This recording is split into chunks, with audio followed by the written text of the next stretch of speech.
না, শুধু আসিফ নজরুলের ব্যাপার না, আসিফ নজরুল সহকারে আরো যে উপদেষ্টা মন্ডলী যারা আছে তারা কি করতেছে নাকি?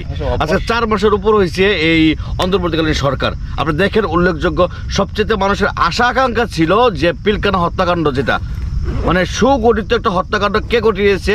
হাসিনার উপর ভর দিয়ে ভারত করিয়েছে, তাই না? তো সেই হত্যাকাণ্ডের কোনো রেজাল্ট আজ পর্যন্ত আছে? বিচার কার্য শুরু হয়েছে, আসিফ নজরুল আপনার উপদেষ্টা হয়েছে, লাভ কি হয়েছে? সে এখন পর্যন্ত আরও যেই হত্যাকাণ্ডগুলো হয়েছে, এখন দেখতেছেন যে বিভিন্ন প্রাইভেট বিশ্ববিদ্যালয়ের যারা নাকি সমন্বয়ক ছিল তাদেরকে গুপ্ত হত্যা করতেছে। কারা করতেছে? কার ইশারায় করতেছে?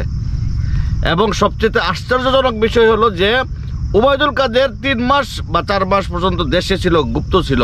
কেন? গোয়েন্দা নজরদারি কোথায় ছিল তারা কি জানে না? কিভাবে সে এই দেশ থেকে পালাই গেল? কার মাধ্যমে পালাই গেল? পিনাকি ভট্টাচার্য কিংবা সাংবাদিক ইলিয়াস হোসেন যে তথ্যগুলো দিচ্ছে, আগাম তথ্যগুলো দিচ্ছে, এই তথ্যগুলো তো একটা মিথ্যা না, অক্ষরে অক্ষরে সত্য। আসিফ নজরুল সম্বন্ধে যে কথাগুলো বলছে ইলিয়াস হোসেন, আমি মনে করি সমস্ত কথাই সত্য।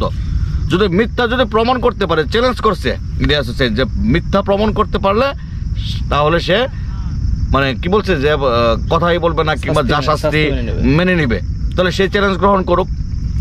আসিফ নজরুল সম্বন্ধে, আসিফ নজরুল তো অনেক বড় বড় কথা বলছে, সে বড় বড় কথার রেজাল্ট তো এখন আমরা দেখতেছি না। দিন আগে সাংবাদিক মানে এখনো সাংবাদিক ইলিয়াস হোসেন একটা তথ্য দিয়েছে যে শ্যামা ওবায়দের নিয়ে, কিন্তু পরবর্তীতে দেখলাম তার পরের দিনে শ্যামা ওবায়দের সমর্থনকারী অথবা বিএনপির সমর্থন করে তারা আবার ইলিয়াস হোসেনের ঝাড়ু মিছিল করেছে। এই বিষয়টা আপনি কি বলবেন? এটা চরম অন্যায় করছে বিএনপি। শ্যামা ওবায়দকে নিয়ে যেই মন্তব্য করছে মানে সাংবাদিক ইলিয়াস হোসেন, আমি মনে করি ইলিয়াস হোসেন যেই মন্তব্যগুলো করে কিংবা ইলিয়াস হোসেন যে তথ্যভিত্তিক যেই মানে সুনির্দিষ্ট যে কথাগুলো বলে, এগুলো একটাও মিথ্যা না। কারণ সে সুনির্দিষ্ট কোনো তথ্য ছাড়া আমি মনে করি যে সে কথা বলে না। যদি মিথ্যা যদি হয় তাহলে মিথ্যা প্রমাণ করুক। সে তো উল্লেখ করতেছে, দিনক্ষণ উল্লেখ করতেছে, সমস্ত ঘটনা বিবরণ সে দিচ্ছে। এখন শ্যামা ওবায়দ বিএনপির যে নেত্রী, হ্যাঁ, এই নেত্রীকে নিয়ে সে একটা মন্তব্য করছে, এই মন্তব্যর সত্য কি মিথ্যা সেটা যাচাই বাছাই করুক। না করে যে বিএনপির কিছু ছাগল মার্কা কিছু নেতাকর্মী আছে তারা যে মনে করেন যে জারো মিছিল করছে, এটা চরম অন্যায় করছে।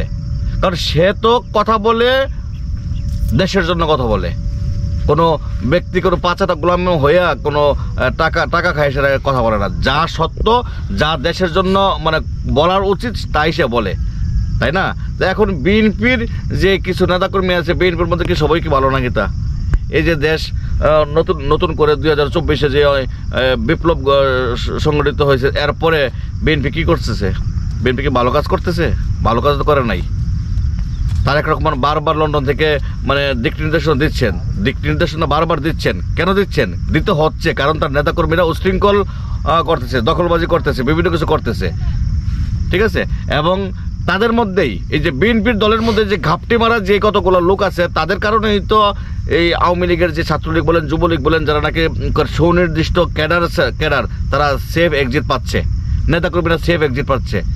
তারা বিভিন্ন আওয়ামী লীগের যেই বড় বড় প্রতিষ্ঠান ছিল, অর্থনৈতিক প্রতিষ্ঠান, এগুলোতে বাগবটরা তারা নিচ্ছে, সুবিধা নিচ্ছে। কেন নিচ্ছে? কারণ তাদেরকে নিরাপত্তা কিংবা সেফ এক্সিট এগুলোর বিনিময়ে তারা নিচ্ছে। কারণ বিএনপির কি এগুলো করা উচিত ছিল?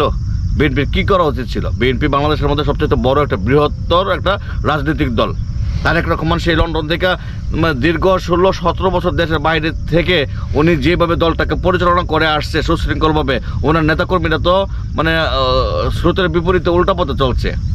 ক্ষণিকের টাকার লোভে, অর্থের লোভে কিন্তু কিছু নেতাকর্মী আছে, কিছু কর্মী আছে যেগুলো নাকি দলটাকে ডুবাচ্ছে।